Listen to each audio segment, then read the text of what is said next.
दिल से रिझाओ उसको।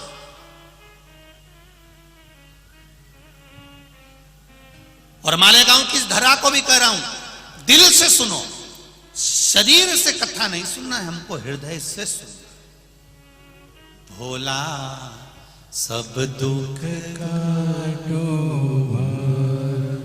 ओ भोला सब दुख काटो,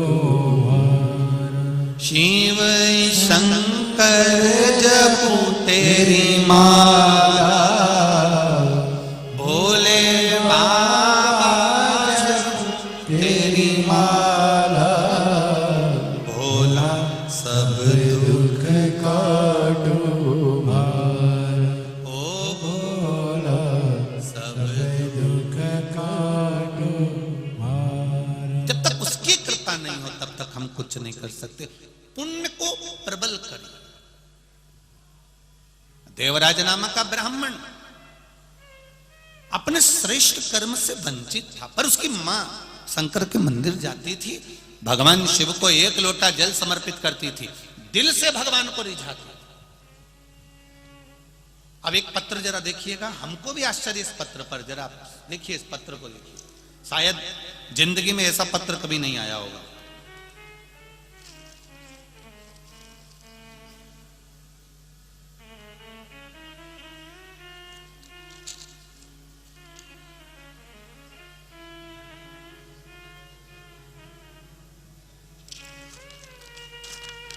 अब देखिए शंकर जी की परीक्षा देखिए जरा, इस पत्र के माध्यम से भोलेनाथ की परीक्षा देखिए।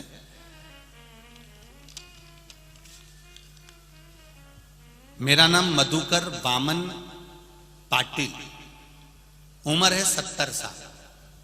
कहीं बैठे हो आप ही हैं? हाँ, हाथ हिला दीजिए एक बार। श्री शिवाय नमस्ते। हाँ, दोनों हाथ हिलाओ एक बार। श्री शिवाय नमस्ते। फिर से एक बार हाथ हिला दीजिए। हाँ, दोनों हाथ बड़े भाव से, आनंद से। आपके चेहरे का प्रसन्नता बता रहा है कि बाबा ने बहुत कुछ दे दिया। 70 वर्ष की आयु में भी आकर दे दिया। एक बार दोनों हाथ हिलाकर हर हर महादेव। गुरुदेव, शिव के कितना बखान करूं मैं, वर्णन नहीं कर सकता। मेरा नाम मधुकर वामन पाटिल है, उम्र 70 साल है। पहली बार ऐसा पत्र आया है, इसलिए दिल से मैं पत्र लिखने वाले पाटिल जी आपको नमन करता हूं। पहली बार ऐसा पत्र आपने भेजा। पाटिल, उम्र 70 साल, धरण गांव जलगांव महाराष्ट्र का रहने वाला हूं। मैं सरकारी नौकरी में पटवारी के पद पर था, अब मैं रिटायर्ड हो चुका हूं। मेरी नौकरी में पदोन्नति नहीं थी। मैंने 2021 में जिला अधिकारी कलेक्टर कार्यालय में एक एप्लीकेशन दायर कर दी। गुरुदेव, वो एप्लीकेशन मेरे महादेव के बल पर दायर करी कि मैंने इतनी लंबी नौकरी करी पर मेरा प्रमोशन नहीं हुआ। मैंने जनवरी 2021 से उस नौकरी के लिए कि मैंने इतने साल नौकरी करी, सबका पदभार बढ़ा, सबकी प्रमोशन हुई, पर मेरी प्रमोशन नहीं हुई और मैं रिटायर हो गया। मैंने जो नौकरी करी है उसके कुछ समय के लिए मुझे भी प्रमोशन दिया जाए। मैं रिटायर हो चुका था, उसके बाद मैंने ये अप्लाई करा। और हमारे घर में आस्था चैनल पर आपकी कथा चलती थी, उस शंकर पर विश्वास कर कर मैंने ये एप्लीकेशन लिख दी और मैंने वो कलेक्टर कार्यालय में दे दी। पत्नी से कहा तू भी चल, मैं भी चलूं और एक लोटा जल शिव जी को चढ़ा। अब देखें भोलेनाथ क्या करते हैं। अब तो अपन रिटायर हो गए, अब देखें कि वो रिटायरमेंट होने के बाद भी प्रमोशन देता है कि नहीं देता, ये देखना है। बाबा शिव की महिमा का क्या वर्णन करूं गुरुदेव। एक लोटा जल ने ऐसा कर दिया, अगस्त 2022 में मेरी बढ़ोतरी का लेटर आ गया और मुझे 9 साल पहले से बढ़ोतरी का उसका रुपया प्राप्त होगा। और बाबा की कृपा से लगभग मुझे 9 लाख से लेकर 10 लाख रुपए गवर्नमेंट देगी, उसने लिखा। ये शिव है।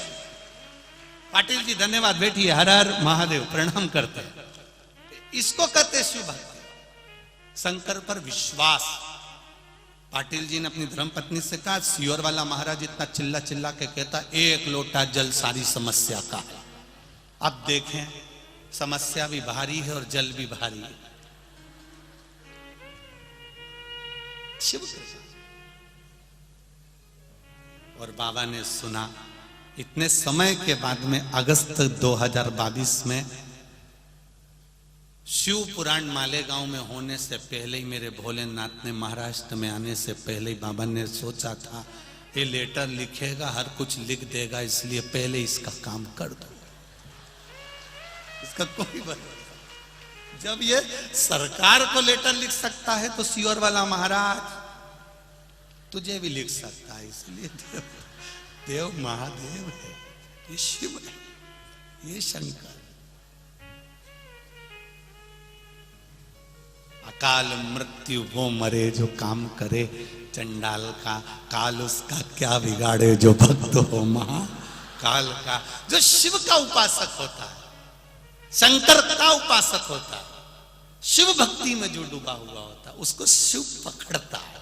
बस दिल से चाहिए उसको, दिल से पुकार लो आप, हृदय से पुकार लो, मन से पुकार।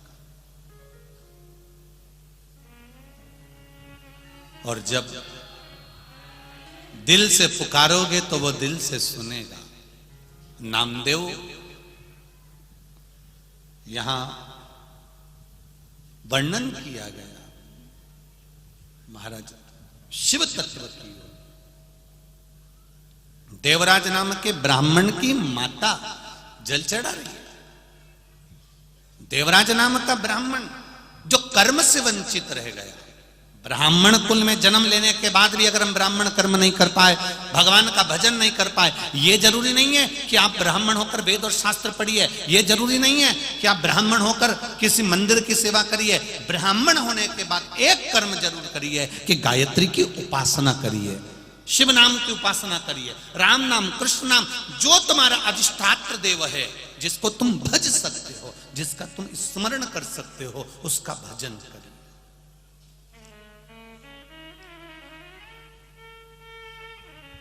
देव और महादेव दो हैं। अमृत किसने पिया था? बोलते जाओ जम के। देव ने। अमृत किसने पिया? देव ने। विष किसने पिया? महादेव। ठीक है, देव का काम कितना है? जैसे पवन देव, पवन देव का काम कितना है? पवन चलाना। जल देव, जल देव का काम कितना है? जल बरसाना। अन्न देव, अन्न देव का काम है अन्न प्रदान। 33 कोटि देवी देवताओं को देव कहा गया है और केवल एक देव